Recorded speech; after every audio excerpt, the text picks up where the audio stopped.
Ugly Duckling. Everyone on the farm was watching and waiting for the newest eggs to hatch. The pig was watching, the cow was watching, the sheep was watching. So next. One by one, each of the eggs hatched, except for one. The last egg was much bigger than the other ones. Finally, with a loud crack, the last egg hatched. I want to count them. I want to count them. Want to count them? 1, 2, 3, 4, 5, 6, 7, 8, 9. Oh. So the last egg hatched.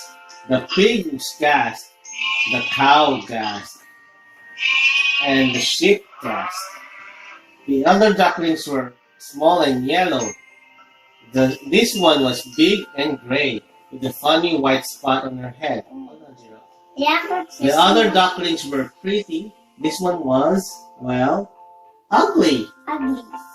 Next. Button. Let's change it. There we go. Everyone on the farm was waiting for the newest eggs to hatch. Oops. There's a wrong. From that day forward, the other ducklings were not very nice to the ugly duckling. She always had to swim behind the others. She was always the last one to get food, and nobody would play with her. Sunset. Oh no. Next. The other animals were also mean to her. The pig snorted at her. The cow moved at her. And the sheep bad at her. Okay, next Jiro.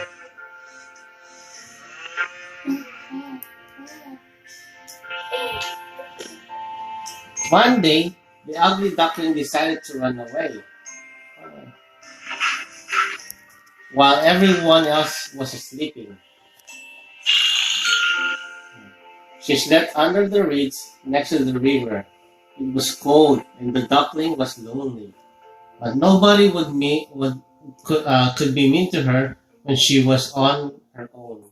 Next. Oh, that's so sad. Yeah, that's so sad. Next.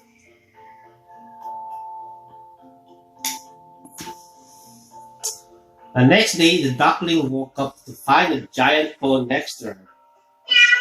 The duckling was scared. She looked up between the reeds to find the paw that belonged to a big cat. How they make it? Hold on. The duckling soon realized that although the cat was big, he was very friendly. "Where are your friends?" asked the cat. "I have no friends. I'm all alone," replied the duckling. Next.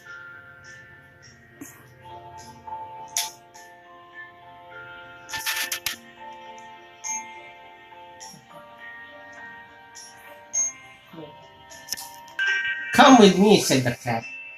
The cat led the way to his home. The cat's owner gave the duckling some delicious food. "You are not ugly," she said. "You are just different." That evening, the cat and the duckling curled up by the fire. Okay, next. Next.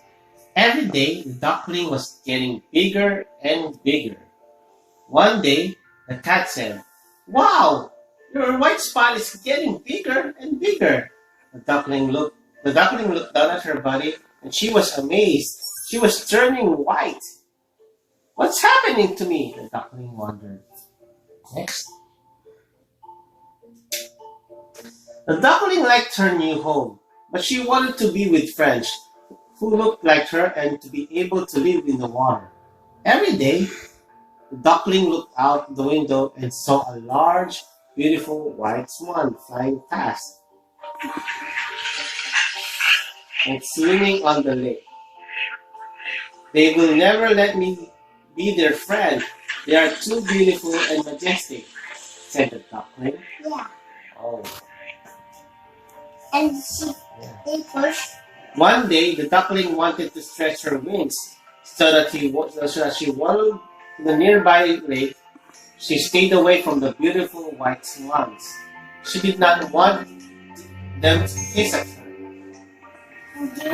Yeah. But then the swan did not hiss at her. Instead, the swan went over to her. The ugly duckling caught sight of her reflection. She gasped. She was no longer an ugly duckling. Next. I turned her to the right side. Yeah. It's you. Yeah. Oh, I'm not a duck. I am a swan, she exclaimed. She was always like the other swans she had watched every day. The swan was no longer an ugly duckling, but did have one last gray feather, which made her unique. She was welcomed by the other swans, and every day they let her swim, eat, and fly with them. The swan also visited the cat every week, as the cat was the only one who had been friends with her before. From that day onward, she promised always to help those who felt different. Yes.